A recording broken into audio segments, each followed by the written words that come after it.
These animations were all created with Framer without writing any code. In this video, I'm showing you the top 4 ways to animate your websites in Framer. So after watching this video, you'll be armed with the techniques from easy to advanced that will help you take your websites to the next level. My name is Nandi, this is Framer University, and let's get started. Okay, so the first technique that we are covering in today's video is the looping technique. So as you can see on this little recreation of the avara.xyz website, we see a couple of looping animations. When we load the website, you see that these little icons are moving up and down. Well, that is created with loop. And what I also want to show you, which is a little trick, is that we have this sort of like looping animation, which is a little bit different because it not only moves up and down, but it also rotates to the left and to the right, and the two movements are not completely in sync, which gives it like this nice floating effect, which I think looks pretty nice. By the way, all of these example projects that I'm showing right here in this video will be included in the description, so if you're interested in these, just go down to the description and remix them. So how do we create these looping animations? Well, it's really easy in Framer, that's why it is the first thing that I'm showing you. You just literally need an element that you want to apply this loop effect to. So here we have this little illustration. I go to the right panel, I click effects and then loop. And so now we created a loop effect. This is where we can define what will happen on this loop effect. The default setting is a 360-degree rotation, which will make it rotate like this forever. And yeah, since someone might need this, but in our case, this is not what we need. So we're gonna zero out this rotation, and what we're gonna do instead is we're gonna do a little offset, so it's going to move up and down. But what you're gonna notice is if I just simply set this Y offset to 30, then it is going to not be super smooth, as you can see. It just jumps back to the top when it reaches the Y offset. So that's why we have the type mirror. So the type loop will just jump back to a starting state. The mirror will go back and forth between these two defined values. So it's going to go down to Y30 offset, and then it's going to move back to the 0 Y offset. And now it has this really smooth effect. However, the transition is not super smooth. As you can see, it's a little bit like jerky as it stops at the top and then starts moving to the bottom. So we can adjust the transition here, so it can be something a little bit more smoother. So ease in and out can be applied, which will look much better. And then maybe we can also increase the time, so it's 2 seconds. And I think I'm going to also increase the Y offset, so it's going to be a little bit more. So now it just moves up and down, which is already a pretty cool floating effect. But what if I also want to move it to the left and to the right? Well, what I could do is I could start rotating it here on this same effect. So maybe a rotation to the right, 20 degrees. Let's take a look at this. And as you can see now, it moves down, it rotates to the right, and then moves back to the top and rotates back. And this is not what I want to achieve. I want to have the two effects, the rotation and the offset, on two separate loop effects, because I want to make sure that they are not in sync. So we have a little bit better of a floating effect. So how do we do that? We just basically zero out this rotation here on this loop effect. And what I'm going to do is I'm going to copy this effect here, and then I'm going to wrap this figure or this illustration in another frame. How am I going to do that? I'm just going to press Option Command and Enter. It's going to basically wrap this figure in a stack, as you can see here on the left layers panel. I'm going to also set the width to fit content just to make sure that it fits the content within. I'm going to set the overflow to visible because you can see that here the right side of this illustration is a little bit cut off. So now everything is alright, all set up, and I can just select the stack that I just created, and I can apply this additional loop effect on this one. So I can just right click here and paste since we copied the effect. And so on this one we're going to have not offset but the rotation to the right. So maybe 30. It's probably going to be too much, but I want to have something a little bit like a not so subtle effect. So if I don't do anything else, now it's going to be still in sync because we have not changed the time. So both of them have the same transition, 2-second time. So if we increase this to 3, for example, then what you're going to notice is that now these two effects are not completely in sync. And yeah, I think it looks pretty cool as it like floats around. It goes down and back to the top. Looks pretty cool. Okay, so the next technique that needs a little bit more preparation is the parallax technique, which can create these crazy parallax effects like on this Chainzoku website recreation in Framer. What you have to pay attention to when you're creating these effects or these animations is that you have to separate your layers into, not layers because those are already separated. So you have to separate your images into different layers.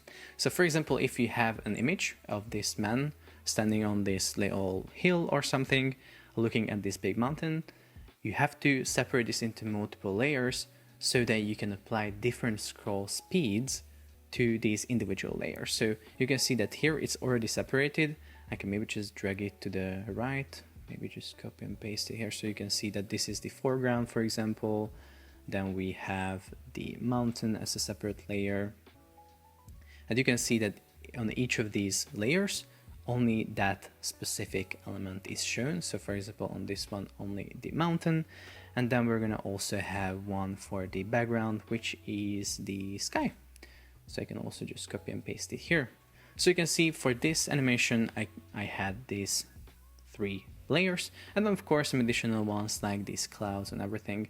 But again, the main thing here is that we have to apply different scroll speed effects to these individual layers so that the elements that are further away from us are scrolling with slower speed, so they're not moving as fast as layers that are closer to us. So for example, this man.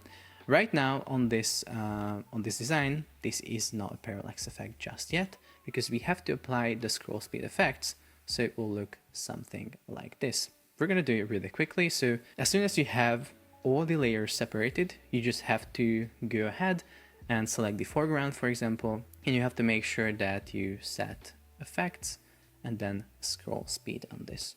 Basically, that's how you define how it will scroll, how fast it will scroll. Basically, 100% is the regular scroll speed. When you're scrolling on this website, everything scrolls with 100%. If you want to increase the speed, you have to move it to the top, so 120, 30, or if you want to decrease the speed, you have to move it to the lower values. So for the foreground, I probably want to make it a little bit faster, like 110%. For the mountain, I'm going to make it a little bit slower, so effects, scroll speed, maybe 70 or 60. But keep in mind that you can always, experiment with like different values. So effects, not loop, that was the previous one. Scroll speed, and this will be maybe 30. So we can take a look at this right now. As you can see, it already it just looks a little bit weird, this lag right here. But yeah, what you notice is that the text also needs probably a little bit slower of a speed. So I'm gonna set scroll speed 50 maybe. Yeah, it looks better.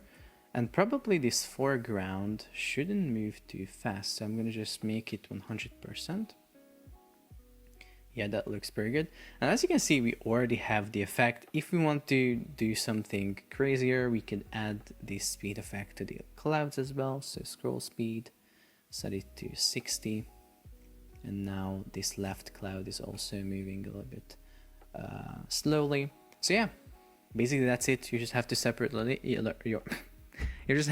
your images into different layers and apply these different scroll speed effects to these individual layers. And by the way, make sure that you are layering them on top of each other properly. Z-index will help you a lot with that. So for example, in this recreation, you can see that I have all of these layers right here, Z4, Z3, Z2, and Z1. The reason why I named these layers this way is because they all have different Z-index settings. So Z1 is on the bottom, it has the index 1, that has the lowest Z-index. And this other layer, Z2, has Z-index 2, which is, probably a layer that has to be on top of the previous layer. So Z1 is probably the sky. Yes, I can see that this is the sky. And then on top of that, we layer another element, which is the clouds. And then on top of that, we're going to have z-index3 defining the layer on top of that, which is going to be the text. And then on top of everything, we're going to have this nice like illustration of a city or a bus stop, or I don't know what is this, but yeah, that's going to have z-index for it. So that's how you can like change the ordering of the layers on the z-index with the z-index property. So the next technique that we're talking about is the component technique, which basically allows you to animate different elements with components. So for example, when you have like a hover state for a button, that is usually created with a component with different variants and interactions, but we're going to take a look at the details a little bit later. Let me just show you this little hover state. So it looks pretty nice. It's pretty simple. And you might think that, oh my God, like it's so hard to create something like this for my website. But no, if you use Framer, which is a no-code tool, you don't have to write code. It's super easy to do something like this. With code, it would probably be a little bit harder. So let's take a look at how this is done. Basically, we just need to have the base of the button. So as you can see, it's just a couple of frames. We have one frame for the button itself. Then we have a text layer within that. And then we have this circle frame, which has rounded corners on the right panel. And it also has another frame within, which houses two icons. One icon is visible here, and then one icon is awaiting here to come in on the hover state. So basically they're going to be animated to the right like this on the hover state. But how do we do those animations? Well, let me show you. We just have to turn this button into a component. You can do that with right clicking, creating a component right here, or either pressing the Option Command key shortcut, which is a little bit easier for me because I know the shortcut. So here we see the component canvas. This is where we have the primary variant of this button. We can rename this to default. And then we can just add a hover state to this with a single click by pressing right here and then clicking hover. So now we have defined the hover state of this component. And now if I will hover over this, we're gonna see the hover state, which is exactly the same as the primary default state. So we have to change a couple of things about this. So first of all, we're gonna scale this up like this. So we're gonna just resize this frame. I think it's gonna be this size. And then it just looks a little bit weird. Do we have the same spacing? Yeah, we have the same spacing. Okay. So now if we hover over, we're gonna see that increase of size. And then we're gonna also have to just adjust the transition a little bit, because you can see that now, I don't even know if you can see it, but let me just scale it up right here real quick. So the problem with this transition right now is that when this element or this frame scales up, it goes a little bit further and it like almost overshoots its parent and it touches the edge of this blue frame a little bit. And I don't really like that. So to prevent that from happening, I'm going to adjust the transition here within the component with right panel. And basically this bounce value causes that overshoot. That's why I have to set the bounce to 0. And now that will no longer happen. So yeah, now you can see it looks pretty nice. Okay, so now that we're increasing the size of that frame, the last thing that we have to do in this hover state is that we have to move these icons to the right. So I select both of the icons and then start pressing the right arrow key on my keyboard. Basically that's it. Now it's gonna be placed right here. Let me see if I moved it enough. Yeah, I think that's it. Now we can take a look at the final effect. Hover over. As you can see, the icons move, the frame moves, and we have a nice little hover state. And that's how easy it is to create animations with components in Framer. You can just create these components, add the hover state to them, and do anything that you want to do on the hover state. I could also do something like, let's say, I didn't plan this in the video, but maybe just put this right here to the other side.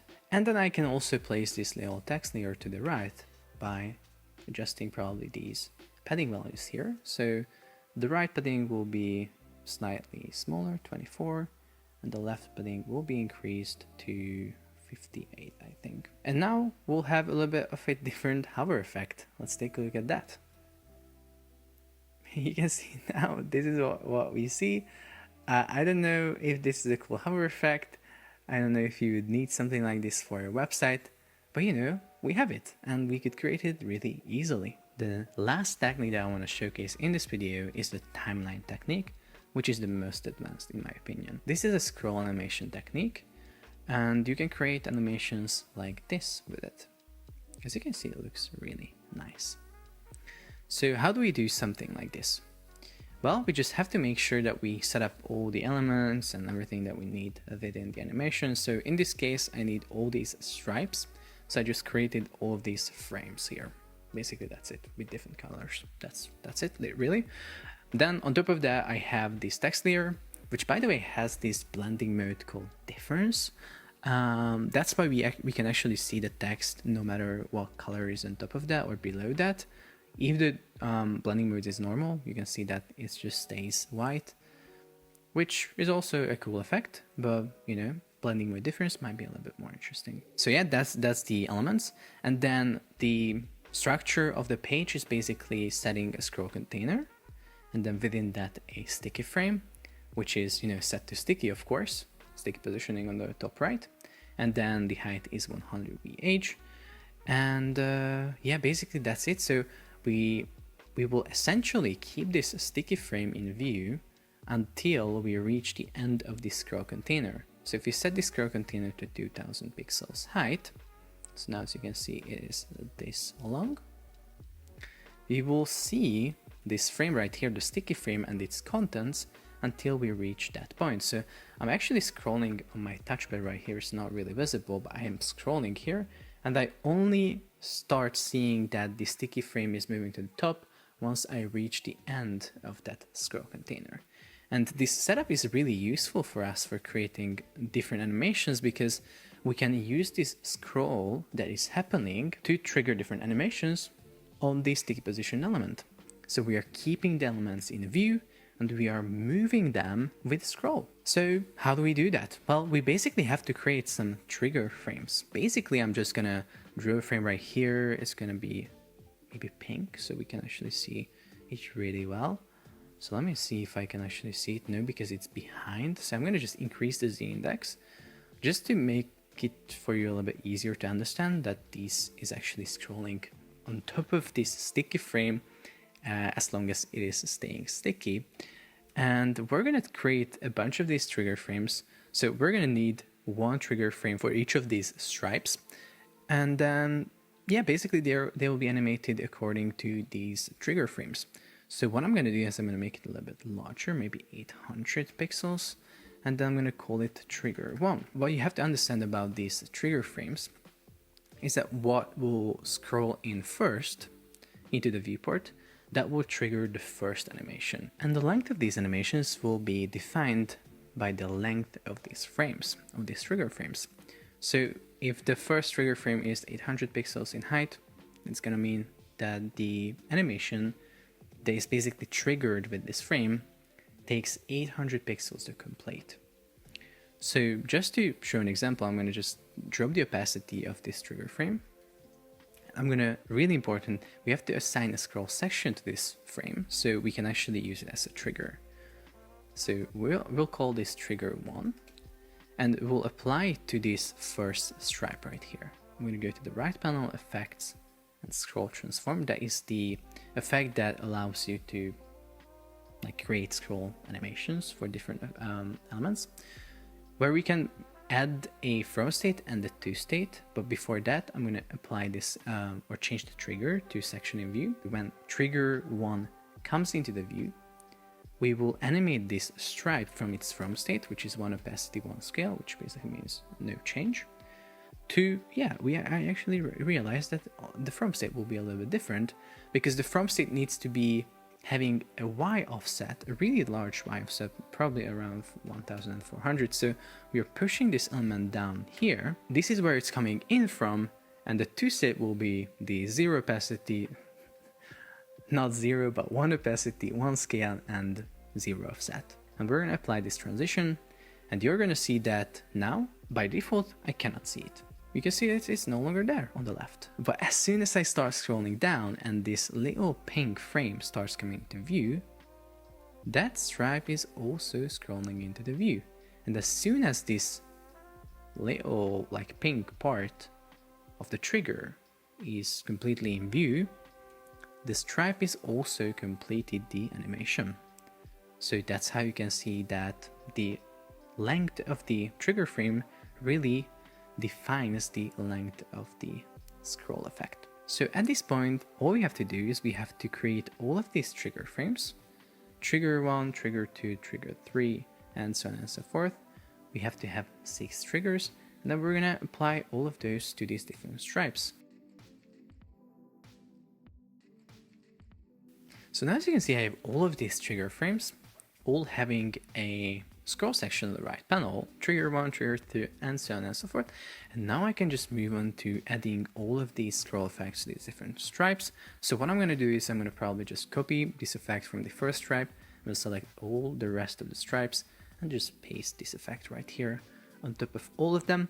And then all I have to do is just change the trigger. So the second stripe will be triggered with trigger 2, then trigger 3, 4, 5, and 6 will be the last one. And so now you will see that as soon as these colored trigger sections scroll into view, they are animating these stripes in. So that's the timeline technique. And then you can actually hide this timeline, so all of these triggers can be set to opacity 0, so they are actually not visible, but we can see the animation. So yeah, this is the timeline technique again. Really simple. I call it timeline because it's really similar to adding animations in an animation tool where you have a horizontal timeline, but here you have the timeline in a vertical way. So triggers or frames on the top will trigger animations around the start of the scroll, and triggers on the bottom will start triggering animations around the end of the scroll. So basically that's it. That's the timeline animation technique. And by the way, I have a full, complete masterclass in this technique. It will be down in the description, so if you want to dig deeper, you can watch that video. So yeah, basically that's it for this video. I really do hope that it was helpful. Make sure to check out Framer University for other resources, remixes, components, tutorials, whatever. It's filled with Framer stuff, so if you like using Framer or you're learning about it, it is going to be a great resource for you. So yeah, like this video, subscribe for more, and I want to see you in the next one.